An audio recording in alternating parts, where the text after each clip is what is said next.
शगुन ने सिखाया सारिका को सबक, रमन के उड़े होश। आगे बढ़ने से पहले वीडियो को लाइक कर लें, चैनल को सब्सक्राइब कर लें। जब शगुन घर पे आती है तो संतोषी बहुत टेंशन में है। फिर वो कहता है कि शगुन ईशिता को लेके बहुत टेंशन में रह रही है, तो आप इसे समझाइए कि इसका बेबी का अच्छे से केयर करना है। फिर ईशिता की माँ आती है और उसके लिए खाना लेकर काढ़ा पिलाती है, तो उससे अच्छा फील होता है। और उनकी माँ कहती है कि निधि छाबड़ा ने बोला है कि वो ईशिता का केस लड़ेंगे और जीत के भी रहेंगे, ईशिता बहुत जल्द हमारे पास होगी। इसी पे शगुन कहती है आई होप सब कुछ ठीक हो। जब रमन ऑफिस में रहता है तो दोनों भाइयों को डांटता है। रोमी कहता है कि भाई हम ईशिता भाभी को लेके ना केस को लेके बहुत टेंशन में थे, इसलिए हमने उस क्लाइंट से बात नहीं की। तभी अचानक न्यूयॉर्क का टिकट आता है तो वो साफ साफ मना करता है और कहता है कि मेरी पत्नी को मेरी बहुत ज़रूरत है, इसलिए मैं कहीं नहीं जाऊँगा। इस बात पर सभी परेशान हो जाते हैं कि अब आगे क्या होगा।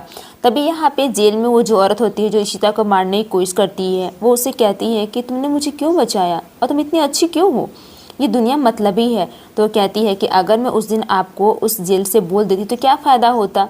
फिर यहाँ पे आती है सारिका, ज़बरदस्ती मूंग दाल का हलवा खाने लगती है, तो वहाँ पे संतोषी आकर कहती है कि ये तुम्हारे लिए नहीं है, तो वो नहीं मानती। फिर सारिका शगुन आती है वहाँ पे, उसका ज़ोरदार से हाथ पकड़कर कहती है तुम्हारी हिम्मत कैसे हुई, तुम्हें क्या लगता है ईशिता यहाँ पे नहीं है तो तुमको जो मन वो तुम करोगे, तुम्हें अंदाज़ा भी है कि तुम क्या कर रही हो, ईशिता तुम्हें ये सब कभी नहीं करने देती। और उसका हाथ को मरोड़ देती जिससे सारिका को दर्द होता है और कहती है कि आइंदा अगर मेरी फैमिली के बीच में आई तो देखे मैं तेरा क्या हश्र करूँगी। फिर वहाँ पे संतोषी और कहती है कि मम्मी जी ईशिता नहीं है, इसका अर्थ ये नहीं है कि हम इससे बदला नहीं ले सकते हैं, हमें इसको उसी के हिसाब से बताना होगा। तो कहती है कि तू टेंशन मत ले, सब कुछ ठीक हो जाएगा। फिर वहाँ पे मिस्टर भल्ला आ जाते हैं और सबके लिए मिठाइयाँ लेकर आते हैं। तो वहाँ पे शगुन कहती है कि अभी हमें चलना चाहिए मम्मी जी। तो डैड मना कर संतोषी कहती है कि अगर तुम 2-4 दिन रुक जाती, ईशिता नहीं है, तो आदि रूही दोनों को बहुत अच्छा लगेगा, वो लोग को ऐसा फील होगा। जब वहाँ से जा रहा होता है उसकी होने वाले पति, तो वो जाती है सारिका, उसे भड़काती और कहती है कि तुम किसको छोड़ के जा रहे हो, वो भी एक्स वाइफ को छोड़ के जा रहे हो, रमन भल्ला की, क्योंकि उन दोनों का प्यार बहुत ही अटूट है, तुम्हें अंदाज़ा भी है। तो वो उसके ऊपर चिल्लाता है और गुस्सा भी करता है और कहता है कि तुम्हारी हिम्मत कैसे हुई, तो अपने काम से काम रखो, मुझे इसमें कुछ भी इन्वॉल्व नहीं होना है। इतना कहकर गुस्से में वो वहाँ से चला जाता है। सारिका कहती है कि मुझे तो कुछ करना पड़ेगा, चाहे कुछ भी हो जाए। मन ही मन ठान लेती है। जब रमन वहाँ बैठकर सभी से बातें कर रहा था क्लाइंट से, तो सभी बोलते हैं कि सर हमने आपकी कंपनी में पैसे लगाए हैं, तो हो सकता है कि आपको पैसे वापस करने पड़ेंगे। तो रोमी कहता है कि ये सब क्या कर रहे हैं सर आप लोग, लेकिन कोई किसी की बात नहीं मानता, क्योंकि वो इस तरह से सबको बेगुनाह कर दिया है कि कोई भी चाहकर रमन का हेल्प करने को तैयार नहीं है। एक तरफ ईशिता जो कि जेल में पड़ी है, दूसरी तरफ उसके क्लाइंट दिन पर दिन सब चीज़ चाहकर छोड़ रहे हैं। तभी वहाँ पे अशोक खन्ना आ जाता है और कहता है कि मुझे लग रहा है कि कोई बहुत परेशान है। जब कार में बैठे होते हैं तो वो किसी क्लाइंट से बात करता है और कहता है कि न्यूयॉर्क वाले जितने जिसको पैसे ऑफर हैं वो सारे पैसे उन्हें वापस कर दो।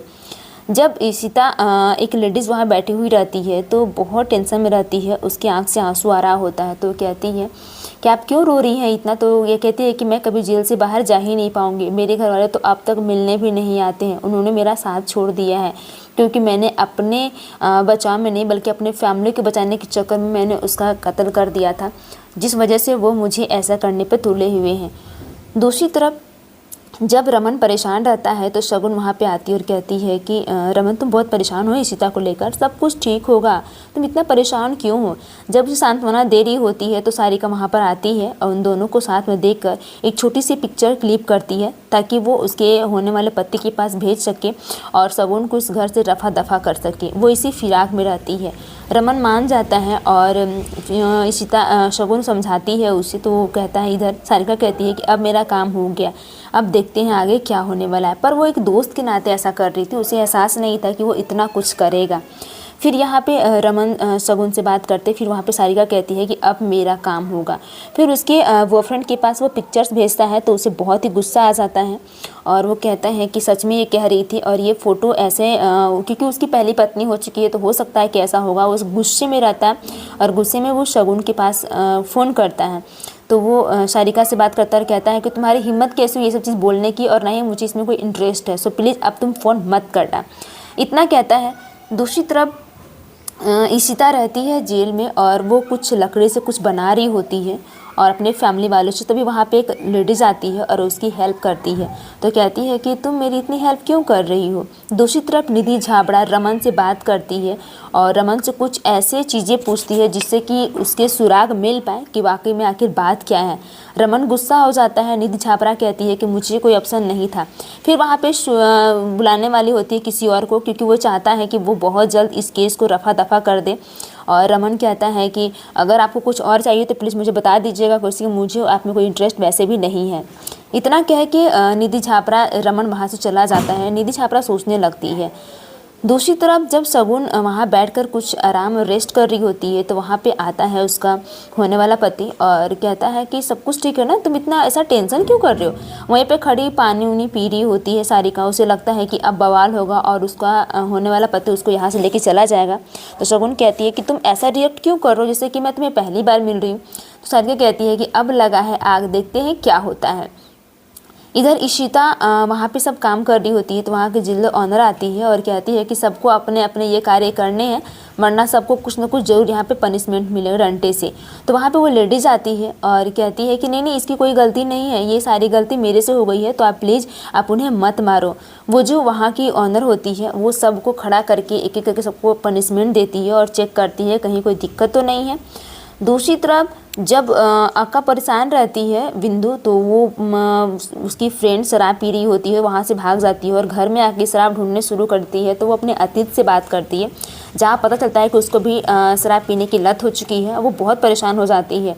और इधर संतोषी बहुत परेशान है। रमन से कहती है कि कल तुम्हारे शादी की सालगिरह है तो तुम सारे कपड़े वगैरह हाथ से छू दो, शगुन से ही मैंने छुआ लिया है। तो रमन कहता है कि इशिता जेल से बाहर इसलिए आप इतने सारे कर रहे हो। तो रमन को पता नहीं चलता है कि कल मेरी शादी की सालगिरह है। जैसे ही रमन को पता चलता है वो काफ़ी ज़्यादा टेंशन में हो जाता है और कहता है कि कल ही के दिन हम और इशिता दोनों मिले थे, लेकिन हमें पता नहीं था कि मुझे इशिता से इतना ज़्यादा प्यार हो जाएगा। वो बहुत टेंशन में है और उसके पास फ़ोन लगा के इशिता से कहता है, इशिता आई लव यू। आपको फुल एपिसोड देखने के लिए जियो प्लस हॉटस्टार या फिर स्टार प्लस पे अवेलेबल है, आप वहाँ पे देख सकते हैं। तब तक के लिए वीडियो को लाइक कर दीजिएगा। धन्यवाद।